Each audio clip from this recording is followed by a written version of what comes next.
আসসালামু আলাইকুম। মিশকাতের আম্মুর ডেইলি ব্লগে আপনাদের সবাইকে স্বাগতম। আজকে আমি আপনাদেরকে দেখাবো চিকেন রোস্টের ঘরোয়া ভিডিও।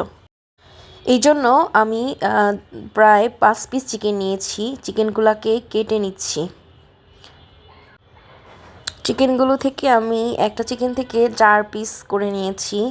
এখন চিকেনগুলোকে খুব ভালো করে ধুয়ে নিচ্ছি পরিষ্কার করে। তারপর চিকেনগুলো সামান্য মরিচ গুঁড়ো, লবণ দিয়ে ম্যারিনেট করে নিচ্ছি। ম্যারিনেশন শেষে একটি পাত্রে কিছু পরিমাণ তেল দিয়ে দিচ্ছি। তেল দেওয়া হয়ে গেলে তেল গরম হলে আমি আস্তে আস্তে চিকেন রোস্টের পিসগুলো দিয়ে দিব এবং একটা হালকা বাদামি কালার করে ভেজে নিব এপিট ওপিট করে। চিকেনগুলো আমার ভাজা হয়ে গেছে। এবারে চিকেনগুলো আমি রোস্টের জন্য বসিয়ে দিব। এই জন্য প্রথমে আবার একটি পাত্রে কিছু পেঁয়াজ কুচি, দারুচিনি, 2টো এলাচ এবং 3টে তেজপাতা দিয়ে দিচ্ছি। তারপর আমি দিয়ে দিচ্ছি পরিমাণ মতো তেল। এখন আমি এগুলোকে ভেজে নিচ্ছি হালকা বাদামি কালার করে। তারপর আমি দিয়ে দিচ্ছি বেটে রাখা কাঁচামরিচ ও পেঁয়াজ বাটা। এতে রোস্টের ঝোলগুলো অনেক বেশি মাখো মাখো হয়। তারপর দিয়ে দিলাম বাদাম বাটা, আদা রসুন বাটা, জিরে বাটা। এখন আমি মশলাগুলোকে খুব ভালো করে মিক্স করে নিচ্ছি। এরপর আমি 1 চামচ মরিচের গুঁড়ো দিয়ে দিচ্ছি, কারণ রোস্টটা একটু ঝাল ঝাল হলে, মিষ্টির পাশাপাশি ঝাল ঝাল হলে খেতে ভালো লাগে। এখন দিয়ে দিলাম স্বাদ মতো লবণ। তারপর আমি খুব ভালো করে মশলাগুলোকে মিক্স করে নিচ্ছি। এবার আমি দিয়ে দিচ্ছি রোস্টের স্পেশাল মশলা। আপনারা চাইলে বাজার থেকে কিনে আনতে পারেন অথবা বাসায় তৈরি করতে পারেন এই মশলাটা। তারপর আমি এগুলোকে খুব ভালো করে মিক্স করে নিচ্ছি। এই ফাঁকে আমি সামান্য পানিও দিয়ে নিয়েছিলাম। এখন আমার রোস্ট অলরেডি মশলাগুলো কষানো হয়ে গেছে, তাই পরপর একটি একটি করে চিকেন পিসগুলো দিয়ে দিচ্ছি, ভেজে রাখা চিকেন পিসগুলো। এখন খুব ভালো করে মশলার সাথে মিক্স করছি নেড়ে চেড়ে। মশলার সাথে খুব ভালো করে চিকেনগুলো মিক্স করতে হবে যাতে চিকেনের কোনো অংশ বাদ না পড়ে। এবারে আমি আরও কিছু চিকেন রোস্ট মশলা দিয়ে দিচ্ছি।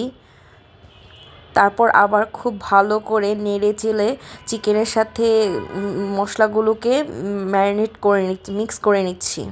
খেয়াল রাখতে হবে যাতে পাতিলের তলায় লেগে না যায়। এখন আমি দিয়ে দিচ্ছি দুধ। আপনারা চাইলে টক দইও ব্যবহার করতে পারেন। আমি দুধ দিয়েছি এখানে প্রায় 250 গ্রামের মতো দুধ আমি ব্যবহার করেছি।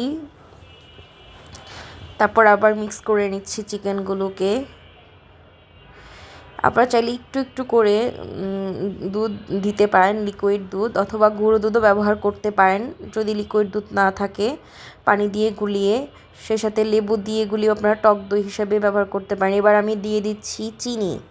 রোস্ট যেহেতু একটু মিষ্টি আবার একটু ঝাল, একদম মিষ্টি রোস্ট খুব বেশি টেস্টি হয় না, তাই আমি মরিচের গুঁড়াও প্রথমে ইউজ করেছি। এখন আমি দিয়ে দিচ্ছি সামান্য পরিমাণ চিনি।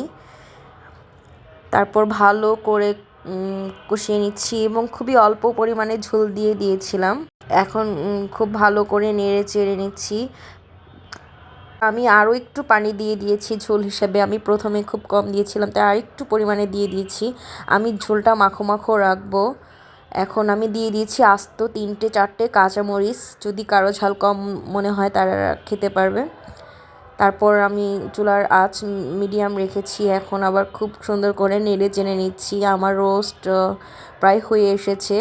এখন শুধু আরেকটু সময় অপেক্ষা করব রোস্টের ঝোলটা কমানোর জন্য। আমার রোস্ট প্রায় রেডি। আপনারা বাসায় খুব সহজেই বিয়েবাড়ির মতো এভাবে রোস্ট তৈরি করতে পারেন। এতে করে দেখা গেছে যে পরিবারের সকলে মিলে একসাথে উপভোগ করা যায়। আমার রোস্ট অলরেডি প্রস্তুত। দেখে মনে হচ্ছে কতটা সুস্বাদু ও ডেলিশিয়াস হয়েছে। আপনারা চাইলে বাসায় তৈরি করতে পারেন।